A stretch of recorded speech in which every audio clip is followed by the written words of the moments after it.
আহ, বেগম খালেদা জি আপনাকে ভীষণ পছন্দ করতেন, হ্যাঁ, আমরা ওনার বিভিন্ন কাছে। সময় শুনেছি। জি, জি। ওই গল্পটা একটু আপনার মুখ থেকে শুনতে চাই আসলে। আসলে আসলে আমাদের নেত্রীর কাছে আমাকে কখনো পার্সোনালি আমি বলবো যে আমাকে কখনো কিছু চাইতে হয় নাই। উনিই দিয়েছেন আমাকে। যখন যেটি দল পদ পদবি যা পেয়েছি উনিই আমাকে দিয়েছেন। এবং ওনার যে জিনিসটা আমার সবচেয়ে ভালো লাগতো, মানে she was never a hypocrite, hypocrisy তার সাথে যায় না। উনি একদম সরল মনের মানুষ। উনি যখন যেটা মনে করেছেন সেটাই বলেছেন। অনেকে আছেন না, বাইরে একটা ভিতরে একটা, কিন্তু উনি একদম মানে সহজ সরল, এবং যেটা ফিল করতেন সেটাই বলতেন এবং সেটাই করতেন। তো আমরা উনি আমাদের কাছে just like an open book.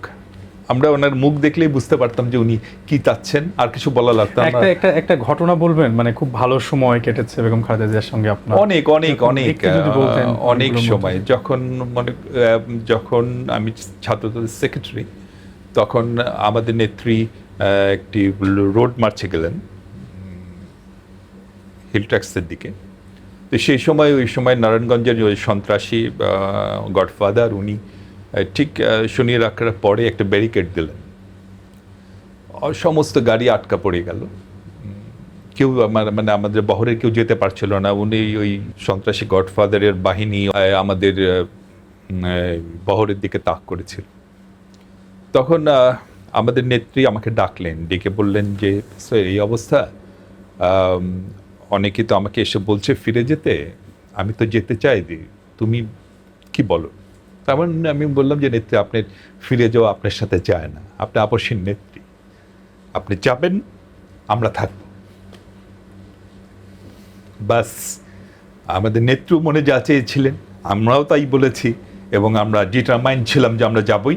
অবশেষে ওই সন্ত্রাস এবং সন্ত্রাসের কাছে আমাদের যে সন্ত্রাসের মুখে আমাদের যে মুখোমুখি দাঁড়িয়ে আমরা যে যাত্রা শুরু করেছিলাম, সেই যাত্রা আমরা অব্যাহত রেখেছি, এবং সন্ত্রাস বন্দুকের নল আমাদের কাছে পরাজিত হয়েছে, আমাদের নেত্রীর কাছে পরাজিত হয়েছে, এবং আমরা সাকসেসফুলি সেবারে সেই লং মার্চ আমরা কমপ্লিট করতে পেরেছিলাম।